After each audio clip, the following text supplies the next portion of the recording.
The Democrats' advertisements, which have been viewed up to 3.5 million times so far, are hidden on a Facebook page with a similar name to a local news website.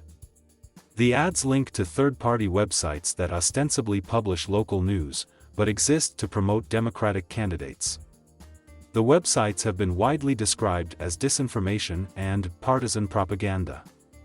The revelation comes less than a week before Election Day, and as the candidates fight for every last vote, with polls showing McAuliffe and rival Republican Glenn Youngkin locked in a tight battle. The McAuliffe campaign's advertisements are sophisticated and opaque. Like most candidates, McAuliffe operates a Facebook page under his own name to promote his campaign. But the former governor also operates another Facebook page that blurs the lines between a political campaign and disinformation. The page is called The Download Virginia, and it was quietly launched by McAuliffe in June. While the name of the page sounds similar to that of a news organization, the page has not published any posts or photos, and only 67 people have liked the page. Instead, most voters who have encountered the download have done so through paid advertising. The ads do not appear on the page itself, but can be obtained through a Facebook ad library report, a tool used by journalists and researchers.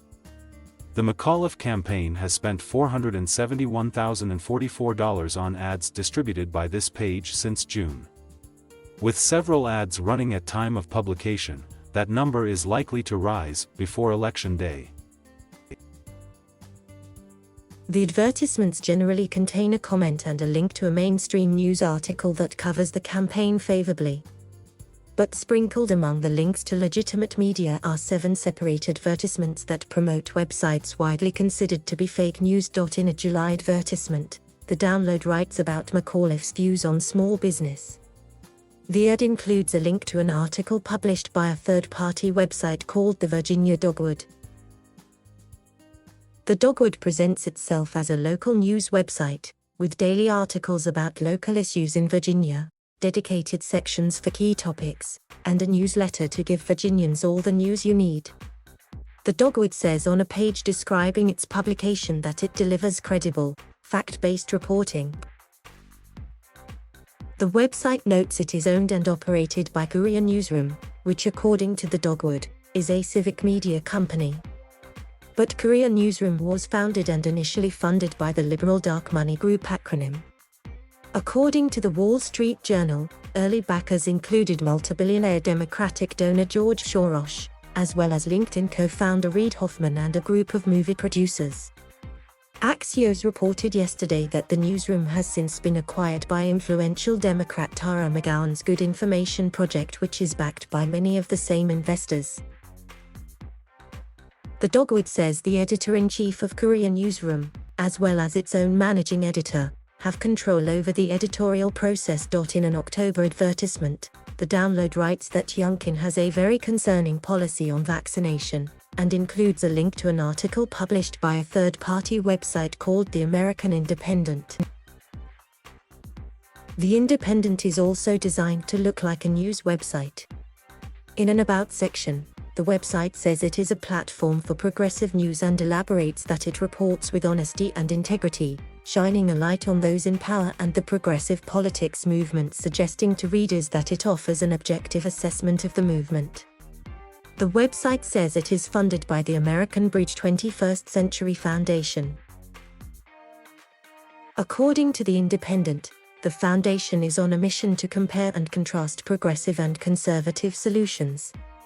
It is actually a well-known liberal dark money organization, founded by David Brock, a wealthy and influential Democratic donor who is also a close ally of the Clinton family. The group spent $59.7 million to oppose Republican candidates in the 2020 election cycle, according to the campaign finance tracking organization Open Secrets, though it is not clear how much of that money flowed to The Independent. The website's editors say that the foundation has no editorial influence. Both websites are widely considered to be forms of political disinformation.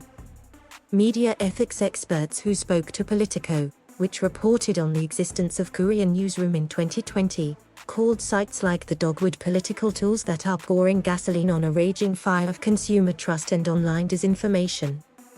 In a February 2020 editorial for The Washington Post, a correspondent for a fact-checking organization said that Korea was creating hyperlocal partisan propaganda. Open Secrets labeled both websites as fake news.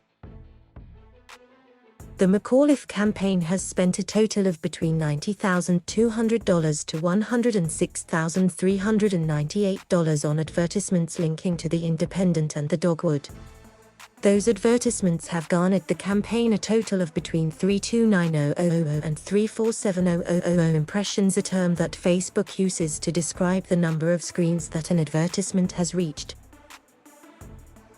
Each ad contains a disclaimer that it was paid for by Terry for Virginia and authorized by the candidate himself. But none of the advertisements disclose that the websites are considered to be fake news or that their information may be misleading. That stands in contrast to the Democratic National Committee's own stance against misleading information on social media platforms, issued as part of its plan for combating online disinformation. A recent report issued by the DNC declares that opacity in political ads is an issue that social media companies need to address. It also admonishes Facebook for failing to actively prioritize authoritative sources of news over non-trustworthy ones. The DNC twice declined to comment about the McAuliffe campaign's pattern of promoting misleading news sites or whether it endorses the advertising strategy that the former governor and DNC chairman is using. Similarly, the DNC declined to confirm if it continues to believe that opacity in political advertising is an issue. McAuliffe's advertising strategy has repeatedly raised ethical questions. Earlier in the campaign, the Washington Examiner reported that the former governor had authorized a deceptively branded mail advertisement. The ads tried to link Youngkin more closely to former President Trump, who has a relatively low favorability rating in the state. Similarly, The Washington Post reported last week that McAuliffe is using Google Ads to promote mainstream news articles that have covered him favorably. The Youngkin campaign has also employed ethically dubious tactics. The Huffington Post reported in September that a person who called into a right-wing radio show to heavily praise Youngkin was not a listener of the program, but a staffer for the former businessman's campaign.